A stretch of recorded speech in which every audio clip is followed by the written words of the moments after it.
Hello friends, welcome back to Semippulagam. 2023 இருந்து நகை சீட்டு கட்டி எவ்வளோ கிராம்ஸ் நான் சேமிச்சேன் அப்படின்னு சொல்லிட்டு உங்க கூட ஷேர் பண்ணிக்க போறேன். நீங்க இந்த மாதிரி சேமிப்பு சம்பந்தமான வீடியோஸ் பார்க்கணும் அப்படின்னா சேனலை வந்து சப்ஸ்கிரைப் பண்ணிக்கோங்க. இந்த வீடியோ உங்களுக்கு யூஸ்ஃபுல்லா இருந்துச்சுன்னா மறக்காம ஒரு லைக் பண்ணுங்க. பாத்தீங்கன்னா 2023 நான் ஃபர்ஸ்ட் சீட்டு கட்ட ஆரம்பிக்கும் போது நகை ரேட் வந்து 5000 சொச்சம் தான் இருந்தது. ஸோ வந்து அப்போ வந்து நான் சீட்டு கட்ட வந்து ஆரம்பிச்சிருந்தேன். ஸோ வந்து எனக்கு வந்து எந்த கடையில பெனிஃபிட் இருக்கும் அப்படின்னு சொல்லிட்டு நான் சீட்டு கட்டினா அப்படின்னு சொல்லிட்டு நான் பார்க்கும்போது பாத்தீங்கன்னா நான் வந்து நாகப்பட்டினத்துல இருக்கிறேன். ஸோ நாகப்பட்டினத்துல இருக்க 2-3 கடையில வந்து நான் சீட்டு பத்தி போய் விசாரிச்சிருந்தேன். 2023 நான் விசாரிச்சிருக்கும் போது என்ன சொன்னாங்கன்னா, உங்களுக்கு நீங்க கட்டக்கூடிய அமௌண்ட்டை நாங்க வந்து அப்படியே அமௌண்ட்டா தான் வர வச்சு தருவோம். உங்களுக்கு வந்து நீங்க ஸ்கீம் முடிஞ்சதுக்கு அப்புறம் நீங்க செய்கூலி சேதாரம் எல்லாமே எடுத்துக்கலாம். ஆனா வந்து உங்களுக்கு கிராமா வந்து வர வச்சு தர மாட்டோம்னு சொன்னாங்க. சில கடையில வந்து இந்த மாதிரி அமௌண்டா வர வச்சு கொடுக்குறாங்க அப்படின்னா போனஸ் கொடுப்பாங்க. இங்க அதுவும் கிடையாது. ஸோ வந்து எனக்கு பெனிஃபிட்டா இருக்காது அப்படின்னு தோணுச்சு. ஸோ அதனால நாகப்பட்டினத்துல கட்டாம பக்கத்துல போயிட்டு காரைக்கால்ல போய் கட்டினேன். ஸோ காரைக்கால்ல இருக்கிற மக்களுக்கு தெரிஞ்சிருக்கும், பிஎஸ்ஆர்ன்ற கடை வந்து ரொம்பவே ஃபேமஸான கடை.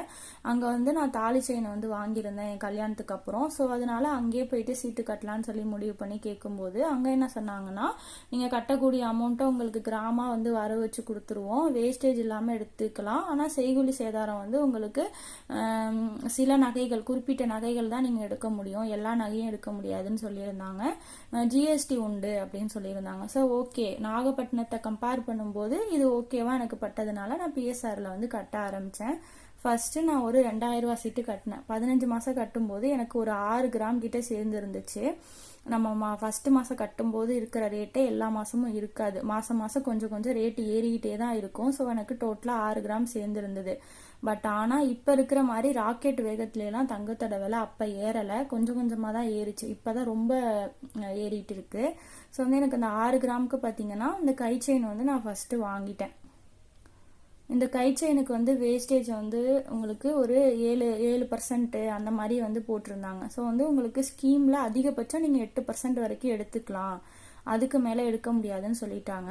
இது ஃபர்ஸ்டே அவங்க சொல்லல, குறிப்பிட்ட டிசைனுக்கு சொல்லியிருந்தாங்க வேஸ்டேஜ் இத்தனை % வரைக்கும் உங்களுக்கு டிஸ்கவுண்ட் அப்படின்னு சொல்லிட்டு மென்ஷனும் பண்ணல. நான் ஸ்கீம் ஜாயின் பண்ணும்போதும் சொல்லல. அப்படி தெரிஞ்சிருந்தது அப்படின்னா நான் வந்து வேற கடையில ட்ரை பண்ணியிருப்பேன். அவங்க வந்து வேஸ்டேஜ் பத்தி எதுவுமே இல்லைன்னு மட்டும் தான் சொன்னாங்க, இத்தனை % வரைக்கும் இல்லை அப்படிங்கறதெல்லாம் சொல்லல. இப்ப ஜிஆர்டில எல்லாம் பாத்தீங்கன்னா 18% வரைக்கும் கிடையாது அப்படின்னு சொல்றாங்க இல்லையா, அந்த மாதிரி எதுவுமே அவங்க மென்ஷன் பண்ணல. இது ஃபர்ஸ்ட் நான் போய் ஸ்கீம் முடிஞ்சு எடுக்கும்போது தான் எனக்கு தெரியுது வேஸ்டேஜ் வந்து 8%க்குள்ளதான் அதிகபட்சம் எடுத்துக்க முடியும், அதுக்கு மேல எல்லாம் எடுக்க முடியாதுன்னு சொல்லிட்டு. ஸோ அடுத்தடுத்து எனக்கு போகும்போது என்ன எக்ஸ்பீரியன்ஸ் ஆச்சு அப்படின்னு சொல்லிட்டு ஒவ்வொரு நகையும் காட்டும் போது நான் சொல்றேன். இது வந்து பாத்தீங்கன்னா எனக்கு 7%க்குள்ள வந்ததுல ஒரு 5-6 நகை நான் சூஸ் பண்ணி வச்சிருந்தேன். அதுல ஃபைனலா இந்த கை செயினை வந்து நான் வாங்கிட்டேன். நான் காட்டக்கூடிய நகையெல்லாம் உங்களுக்கு பிடிச்சிருந்துச்சுன்னா மறக்காம ஒரு லைக் பண்ணுங்க. நீங்க நகை சீட்டு கட்டுறீங்கன்னா உங்க எக்ஸ்பீரியன்ஸை என் கூட ஷேர் பண்ணிக்கோங்க. ஸோ வந்து ஃபர்ஸ்ட் இது வந்து நான் வாங்கினது. அப்புறம் பாத்தீங்கன்னா இது வந்து 2000 ரூபாய் சீட்டு வந்து கட்டியிருந்தேன் ஃபர்ஸ்ட். அதுக்கப்புறம் ஒரு 3000 ரூபாய் சீட்டு கட்டினேன்.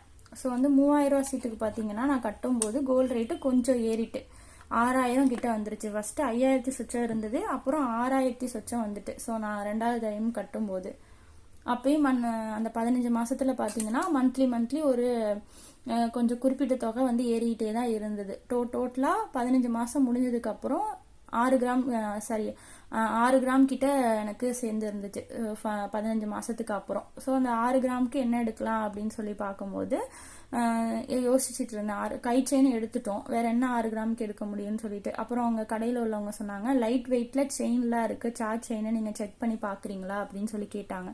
சரின்னு சொல்லிட்டு நான் போய் கலெக்ஷன்ஸ் எல்லாம் பார்த்தேன். அங்க பார்க்கும்போது பாத்தீங்கன்னா கொஞ்சம் கலெக்ஷன்ஸ் எல்லாம் இருந்தது 6 கிராம்ல. வேஸ்டேஜ் பார்க்கும்போது அந்த எனக்கு ஸ்கீமுக்குள்ள 8%க்குள்ள இருந்தா தானே எனக்கு ஃப்ரீ பண்ணி தருவாங்க. அதுக்கப்புறம் நான் 2% 3% எக்ஸ்ட்ரா எடுத்தாலும் நான் வேஸ்டேஜ் வந்து கொடுக்குற மாதிரி இருந்துச்சு. பிஎஸ்ஆர்ல பாத்தீங்கன்னா கொஞ்சம் நார்மலா இருக்கக்கூடிய குறிப்பிட்ட டிசைன்ஸ்க்கு தான் வேஸ்டேஜ் வந்து கம்மியா இருக்கு. கொஞ்சம் கிராண்டா நீங்க பாத்தீங்க, நியூ டிசைன்ஸ்லாம் பாத்தீங்க அப்படின்னு சொன்னீங்க பார்த்தா வேஸ்டேஜ் ரொம்பவே அதிகம். 16, 17, 18 அந்த மாதிரி போட்டிருக்கிறாங்க. 20% வரைக்கும் கூட வேஸ்டேஜ் வந்து போகுது. ஸோ வந்து இதுதான் எனக்கு ஃபைனலாக பார்த்தீங்கன்னா வந்து எனக்கு அந்த 8%க்குள்ளே கிடைச்சதுல ஒரு 4-5 செயின் வந்து நான் சூஸ் பண்ணி வச்சுருந்தேன். ஃபைனலாக இந்த செயினை வந்து சூஸ் பண்ணிக்கிட்டேன். இது பார்த்தீங்கன்னா 2 பால்ஸ் இருக்கும், கீழே வந்து இந்த மாதிரி ஹார்ட்டின் டாலர் ஒன்று இருந்துச்சு. ஸோ இது சிம்பிளாக இருந்துச்சு, நல்லாவும் இருந்தது. நான் சுடிதார் தான் போட்டு போயிருந்தேன். சுடிதாருக்கு போடும்போது ரொம்பவே சூப்பராக இருந்தது. சரி ஓகேன்னு சொல்லிட்டு இது எனக்கு பிடிச்சி போயே நான் எடுத்துட்டேன். ஹஸ்பண்டும் வந்து போட்டு பார்த்துக்கும் போது கழுத்தில் எனக்கு நல்லா இருக்கு அப்படின்னு சொல்லியிருந்தாங்க. சரி ஓகேன்னு இதை நான் வந்து சூஸ் பண்ணி வாங்கிக்கிட்டேன். இது 2 வாங்கும்போதும் எனக்கு எக்ஸ்பீரியன்ஸ் ஓகே, சரி பரவாயில்ல, நமக்கு 18%க்குள்ள எனக்கு பிடிச்சதே கிடைச்சிட்டு அப்படின்னு சொல்லிட்டு நான் இருந்தேன். கை செயினும் எனக்கு பிடிச்சிருந்துச்சு, இதுவும் எனக்கு ஓகேன்னு சொல்லிட்டு இருந்தேன். அப்புறம் பார்த்தீங்கன்னா அடுத்தது வந்து மாதம் வந்து 15 மாத ஸ்கீம் தான். எல்லா இந்த மாதிரி செய்குலி சேதாரம் இல்லாமல் கொடுக்கறது, கிராமம் வர வைக்கிறது எல்லாமே 15 மாதம் தான் அவங்கள்ட்ட இருக்கு. ஸோ அடுத்து ஒரு 15 மாத ஸ்கீம் நான் ஜாயின் பண்ணியிருக்கும் போது எனக்கு வந்து ஒரு 2 பவுன் வந்து கரெக்டாக சேர்ந்துருந்தது. 3000 ரூபா கட்டியிருந்தேன். ஸோ 3000 ரூபா கட்டும்போது எனக்கு வந்து 2 பவுன் சேர்ந்துருந்தது. இந்த கை செயின் வாங்கினேன் இல்லையா, அப்பவே நான் போய் அதுக்கும் அடுத்த மாதம் ஜாயின் பண்ண ஆரம்பிச்ச போது எனக்கு 15 மாதம் முடிவில் 2 பவுன் கிட்ட சேர்ந்துருந்தது. ஏன்னா ஃபர்ஸ்ட் நான் சீட்டு கட்ட ஆரம்பிச்சதுக்கு 2வது சீட்டுன்னு வச்சுக்கோங்களேன் இது. ஸோ அதனால அப்போ ரேட்டு கம்மியாக இருந்ததுனால எனக்கு வந்து 2 பவுன், அதாவது 16.100 மில்லி கிட்ட எனக்கு சேர்ந்துருந்தது. அதுக்கு வந்து நான் என்ன வாங்கலாம்னு சொல்லி பார்க்கும்போது பேங்கிள்ஸ் வாங்கிக்கலாம், ஏன்னா கிராம்ஸ் கொஞ்சம் கூட இருக்கிறதுனால பேங்கிள் செக்ஷனுக்கு போனேன். ஸோ அங்கே பார்த்தீங்கன்னா Kolkata pattern, Kerala pattern, light weight jewellery நிறைய வந்து பேங்கிள்ஸ் வந்து பார்த்தேன். என்னோட சைஸ் பார்த்தீங்கன்னா 2/4 சைஸ். எனக்கு பேங்கிள்ஸ் கிடைக்கிறதே கஷ்டம். அதில் வந்து நான் ஃபைனலாக ஒரு 2-3 பேங்கிள் வந்து சூஸ் பண்ணி வச்சுருந்தேன். கடைசியில் பார்த்தீங்கன்னா அதுக்கெலாம் வேஸ்டேஜ் வந்து உங்களுக்கு 18%, 16% அந்த மாதிரி வேஸ்டேஜ் உங்களுக்கு ஸ்கீமில் வராது. நீங்கள் வந்து அதிகபட்சம் நாங்கள் 8% வரைக்கும் உங்களுக்கு ஸ்கீமில் பண்ணி தருவோம், மிச்சம் இருக்கிற பர்சன்ட்டை நீங்கள் கொடுக்கணும் அப்படின்ட்டாங்க. கடைசியில் நான் சூஸ் பண்ணி வச்சுருந்த எந்த பேங்கிளுமே என்னால் வாங்க முடியல. ஃபைனலாக பார்த்தீங்கன்னா அவங்க அப்போ நாங்கள் 8%க்கு என்ன தான் வாங்குறது பேங்கிளில் அப்படின்னு சொல்லும்போது ஒரு 5-6 பேங்கிள் மட்டும்தான் அந்த 8%க்குள்ளே இருந்தது. அது எல்லாமே பார்த்தீங்கன்னா ஓல்டு மாடல். இதுவுமே பார்த்தீங்கன்னா கிட்டத்தட்ட ஓல்டு மாடல் தான். அதில் வந்து ஃபைனல் பண்ணி பார்க்கும்போது எனக்கு இந்த பேங்கிள் ஓகேவா பட்டுச்சு. ஸோ எனக்கு பிடிக்கலனாலும் பரவாயில்ல, என்ன பண்ண முடியும், எக்ஸ்ட்ரா நான் வேஸ்டேஜ் கொடுத்து வாங்க விரும்பலை. வேஸ்டேஜ் பார்த்தீங்கன்னா கரண்ட் வேல்யூக்கு தான் நான் கொடுக்கணும், ஜிஎஸ்டியும் நான் கொடுக்கணுங்கும் போது எனக்கு செட் ஆகாதுன்னு தோணுச்சு. ஸோ அதனால அந்த ஒரு 4-5 பேங்கிள்ல இருந்து இதை ஒன்று நான் சூஸ் பண்ணிக்கிட்டேன். இந்த மாதிரி தான் எனக்கு ஒவ்வொரு வாட்டியும் இந்த கடையில் எக்ஸ்பீரியன்ஸ் வந்து ஆகும். ஸோ வந்து நீங்கள் வந்து சீட்டு கட்டுறீங்கன்னா மறக்காம வேஸ்டேஜ்லாம் எவ்வளோ ஆஃபர் பண்ணி தராங்க, டிசைன்ஸ்லாம் எப்படி இருக்கு அப்படின்றத பார்த்துக்கோங்க. இது வந்து 2 பவுன் வந்துச்சு.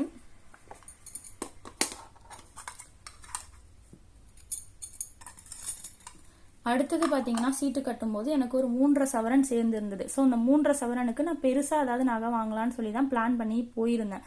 பட் ஆனால் அந்த டைம் போகும்போது எனக்கு எக்ஸ்பீரியன்ஸ் ரொம்பவே ஒஸ்ட் ஆயிட்டு. ஏன்னு பார்த்தீங்கன்னா நான் வந்து எடுக்க போகும்போது செயின், அந்த ஆரம், நெக்லஸ் அந்த செக்ஷனுக்கு போனேன். அங்கே பார்த்தீங்கன்னா எனக்கு கஸ்டமர் சர்வீஸ் ரொம்பவே ஒஸ்ட்டாக இருந்தது. டிசைனே காட்டவே இல்லை, அவங்க பாட்டுக்கு ஏஞ்சி போகிறாங்க, ரெஸ்பான்ஸ் கொடுக்க மாட்டேங்கிறாங்க. சீட்டில் வாங்குறதுனால சீட்டு கட்டினாலும் நம்ம மாதம் மாதம் கட்டி தானே வாங்குறோம், ஏன் இந்த கடைகள் எல்லாம் இப்படி பண்ணுறாங்கன்னே தெரியல. நம்ம டைரெக்டாக போயிட்டு காசு எடுத்துகிட்டு போய் வாங்கினோம்னா நல்லா ரெஸ்பான்ஸ் பண்ணுறாங்க. சீட்டு கட்டும்போது சீட்டு சேருங்கிறாங்க, ஸ்கீம் முடிஞ்சு வாங்கும்போது ரெஸ்பான்ஸ் பண்ண மாட்டேங்கிறாங்க. பிஎஸ்ஆரில் எப்பயுமே அப்படிதான் நடக்கும். அடுத்தது பார்த்தீங்கன்னா இந்த பேங்கிள் போயிட்டு வாங்கிட்டேன். ஏன்னா எனக்கு அந்த செக்ஷனில் ஒன்றும் எடுத்து காட்டவும் ஆளும் இல்லை, ரெஸ்பான்ஸும் இல்லைங்கும் போது நான் என்ன பண்ணுறதுன்னு சொல்லிட்டு பேங்க் செக்ஷனுக்கு போயிட்டு பேங்கிள் வந்து சூஸ் பண்ணேன்.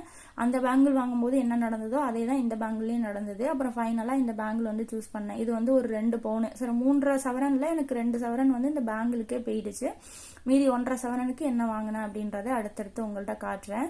இதை பற்றின வீடியோவும் நான் தனியாகவே போட்டிருக்கேன், நீங்கள் செக் பண்ணி பாருங்கள். உங்களுக்கு நான் ஃபஸ்ட்டு கமெண்ட்டில் வந்து பின் பண்ணி வைக்கிறேன். இந்த டிசைன்ஸ்லாம் உங்களுக்கு பிடிச்சிருந்துச்சுன்னா மறக்காமல் ஒரு லைக் பண்ணிவிடுங்க. இந்த பேங்கிள் வந்து நான் வாங்கிட்டேன். அடுத்தது பார்த்தீங்கன்னா மிச்சம் இருந்த சவரனுக்கு பார்த்தீங்கன்னா ஒரு சவரனுக்கு வந்து பிரேஸ்லெட் வாங்கினேன். ஏன் இந்த வாட்டியும் நான் கை செயினே போய் வாங்கினேன்னா, ஃபஸ்ட்டும் ஒரு கை செயின் தான் வாங்கினேன். இந்த வாட்டி ஏன் கை செயின் வாங்கினேன் அப்படின்னா என் கை பார்த்தீங்கன்னா ரொம்பவே குட்டி கையாக இருக்கும். ஸோ அதனால எனக்கு வந்து கை செயின் கிடைக்கிறதே ரொம்பவே கஷ்டம்.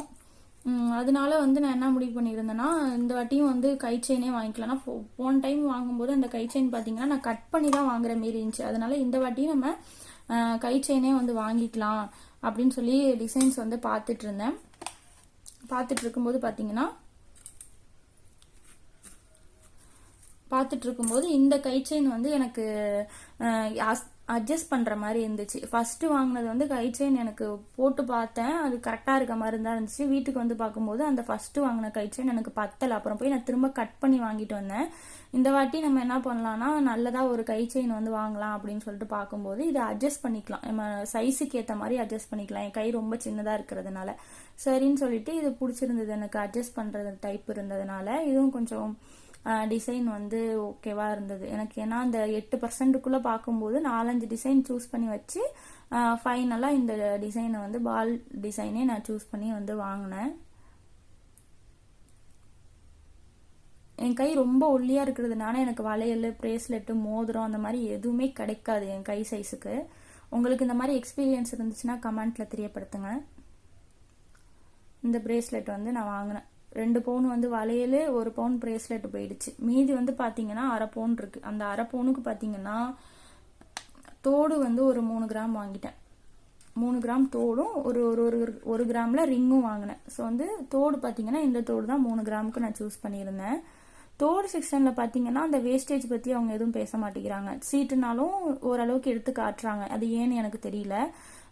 பாத்தீங்கன்னா நான் ஒரு தோடா வந்து சூஸ் பண்ணி போட்டு பார்க்கும்போது எனக்கு இந்த தோடு என்னோட ஃபேஸ்க்கு நல்லா இருந்தது. இது எனக்கு பழைய மாடலா புது மாடலாம்லாம் தெரியல, பட் ஆனா எனக்கு இந்த தோடு நல்லா இருந்துச்சு. ஸோ வந்து இந்த தோடை வந்து நான் சூஸ் பண்ணேன். இந்த தோடு பாத்தீங்கன்னா ஹேங்கிங் இருக்கிற மாதிரி, இந்த மாதிரி ஹேங்கிங் இருக்கிற மாதிரி தோடு வந்து என்கிட்ட கிடையாது. ஆனா என்னோட ஃபேஸுக்கு இந்த தோடு வந்து சூட் ஆனிச்சு. ஸோ அதனால நான் அதை வந்து சூஸ் பண்ணிக்கிட்டேன். இது வந்து பாத்தீங்கன்னா ஒரு 3 கிராம், மீதி வந்து 1 கிராம் இருக்கு. அந்த 1 கிராமுக்கு என்ன வாங்கலாம் அப்படின்னு சொல்லி பார்க்கும்போது ரிங் வாங்கலாம்னு சொல்லி முடிவு பண்ணி ரிங் செக்ஷனுக்கு போனேன். ரிங் செக்ஷன்லயும் அதே மாதிரி தான், உங்களுக்கு ஸ்கீம்ல எடுக்கிற அந்த வேஸ்டேஜ் எல்லாம் இதுக்குள்ளதான் எடுக்க முடியும் அப்படிலாம் சொல்ல மாட்டேங்கிறாங்க. ஸோ வந்து நீங்க செயின், வளையல், ஹாரம், நெக்லஸ் எல்லாம் வாங்கும்போது அந்த மாதிரி சொல்றாங்க. ஆனா தோடு ரிங் செக்ஷன்ல போயிட்டு எதுவுமே சொல்ல மாட்டேங்கிறாங்க. நிறைய கலெக்ஷன்ஸ் வந்து காட்டுறாங்க, அது ஏன்னு எனக்கு தெரியல. ஸோ வந்து இது ஒரு கிராம் கிட்ட வந்துச்சு. ஸோ வந்து 1 கிராம் ரிங் வந்து இதை நான் சூஸ் பண்ணேன். ஒரு 4-5 டிசைன் வந்து எடுத்து வச்சிருந்தேன். என் கை சைஸுக்கு பாத்தீங்கன்னா இதுதான் வந்து எனக்கு கொஞ்சம் கரெக்டா இருந்தது. ஸோ அதனால இதை வந்து நான் சூஸ் பண்ணிக்கிட்டேன். இதை வந்து சூஸ் பண்ணி வாங்கிட்டேன். ஸோ வந்து பாத்தீங்கன்னா இந்த 3.5 சவரன் எனக்கு வந்து கரெக்டா இந்த மாதிரி பிரிச்சு வாங்குற மாதிரி ஆயிட்டு. நான் வந்து ஃபர்ஸ்ட் நான் போகும்போதே எனக்கு வந்து அந்த ஹாரம், நெக்லஸ் இருக்கிற செக்ஷன்ல இருக்கிறவங்க ரெஸ்பான்ஸ் பண்ணியிருந்தாங்கன்னா நான் அங்கதான் வாங்கியிருப்பேன். அங்க எனக்கு ரெஸ்பான்ஸ் இல்லாதனால தான் நான் வேற செக்ஷனுக்கு போய் இதெல்லாம் வந்து வாங்கி இப்படி பிரிச்சு குட்டி குட்டியா வாங்குற மாதிரி ஆயிட்டு. ஃபைனலா பாத்தீங்கன்னா ஒரு 1000 ரூபாய் சீட்டு வந்து கட்டியிருந்தேன். ஸோ அந்த 1000 ரூபாய் சீட்டுக்கு பாத்தீங்கன்னா எனக்கு ஒரு 2 கிராம் சேர்ந்து இருந்துச்சு. 2 கிராமுக்கு என்ன வாங்கலாம்னு சொல்லிட்டு பார்க்கும்போது நான் வந்து தோடு செக்ஷனுக்கே போயிட்டேன் திரும்ப. ஏன்னா 1 கிராம் ரிங்னா 1 கிராமுக்கே எனக்கு என் கைக்கு கரெக்டா இருக்கும். 2 கிராம்னா தோடு வாங்கிக்கலாம் அப்படின்னு சொல்லிட்டு திரும்ப தோடு செக்ஷன்ல போயிட்டு இந்த தோடு வந்து ஃபைனலா நான் வாங்கினேன். இதான் அவங்க இந்த கடையில லாஸ்டா நான் சீட்டு கட்டி வாங்கினேன் லாஸ்ட் ஷாப்பிங்னு வச்சுக்கோங்களேன். இதுக்கப்புறம் இங்கே சீட்டு கட்டக்கூடாதுன்னு நான் முடிவு பண்ணிட்டேன். ஏன்னா எனக்கு டிசைன்ஸ் பெருசாக காட்டவும் மாட்டேங்கிறாங்க. வேஸ்டேஜில் ரொம்ப ஆஃபர் கம்மி பண்ணி தராங்க. ஜிஆர்டிலலாம் 18%, நிறைய கடைகளில் 18% வரைக்கும் தராங்க. ஸோ அதனால இது வேண்டாம், இனிமேல் இங்கே போகக்கூடாதுன்னு முடிவு பண்ணிட்டேன். ஃபைனலாக இந்த தோடு இது வந்து ஒரு 2 கிராமுக்கு 2 கிராம் ஒரு 100 மில்லி 150 மில்லி கிட்ட கூட இருந்தது. ஸோ வந்து இந்த மாதிரி ஃபைனலாக கட்டினதுக்கு இந்த தோடை வந்து நான் சூஸ் பண்ணி வாங்கிக்கிட்டேன். இந்த தோடுமே பாத்தீங்கன்னா என் ஃபேஸுக்கு சூட் ஆனிச்சு. என்னோட ஃபேஸுக்கு இந்த மாதிரி தோடு தான் சூட் ஆகுது. எனக்கு வந்து பாத்தீங்கன்னா இந்த வேற டிசைன்ஸ் மாதிரி போனோம் அப்படின்னாலும் எனக்கு எதுவுமே சூட் ஆக மாட்டேங்குது. இந்த மாதிரி இருக்கிறது எனக்கு கொஞ்சம் நல்லா இருக்க மாதிரி இருக்கும் என்னோட ஃபேஸுக்கு. அதனால இதையே நான் சூஸ் பண்ணி வந்து வாங்கினேன். இந்த கடையில பாத்தீங்கன்னா எனக்கு எக்ஸ்பீரியன்ஸ் இப்படிதான் இருந்தது. நான் வந்து சீட்டு கட்டி வாங்கினதுல நீங்க எங்க சீட்டு கட்டுறீங்க, உங்களோட எக்ஸ்பீரியன்ஸ் எல்லாம் வந்து மறக்காம கமெண்ட்ல வந்து தெரியப்படுத்துங்க. இது எல்லாம் தான் பாத்தீங்கன்னா நான் சீட்டு கட்டி வாங்கின நகைகள். கொஞ்சம் கொஞ்சமா அப்பப்ப சீட்டு கட்டி 2023 இருந்து 2025 வரைக்கும் சீட்டு கட்டி இவ்வளவு நகைகள் வந்து கொஞ்சம் கொஞ்சமா நான் வந்து வாங்கியிருக்கிறேன். ஸோ நீங்களும் உங்களால முடிஞ்ச அமௌண்ட்டை சீட்டு கட்டி வாங்குங்க. இந்த டிசைன்ஸ்லாம் உங்களுக்கு பிடிச்சிருந்ததுன்னா மறக்காம ஒரு லைக் பண்ணுங்க. உங்க எக்ஸ்பீரியன்ஸை வந்து கமெண்ட்ல வந்து தெரியப்படுத்துங்க. இந்த மாதிரி யூஸ்ஃபுல்லான வீடியோஸ் பார்க்கணும் அப்படின்னா சேனலை வந்து சப்ஸ்கிரைப் பண்ணி வச்சுக்கோங்க. தேங்க்யூ.